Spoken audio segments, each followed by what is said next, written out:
لو انت عروسة تعالي اقولك على اهم منتجات تحتاجيها للعناية بالجسم.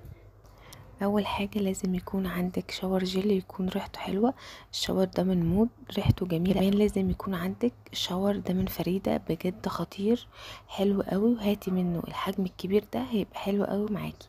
كمان ممكن تجيبي شاور كريم، ده ينفعك قوي في الشتاء او لو جلدك جاف هيبقى حلو قوي معاكي.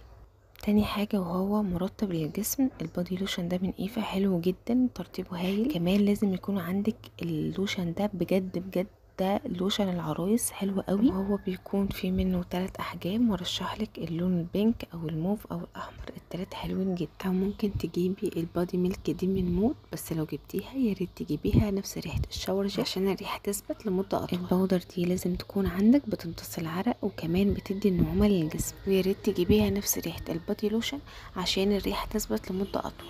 ويكون عندك اي نوع بيبي اويل لو انت جلدك من النوع الجاف، وطبعا ديودرنت تكون حمايته كويسه. مهم يكون عندك بادي سبلاش، النوع ده من ايفا حلو قوي.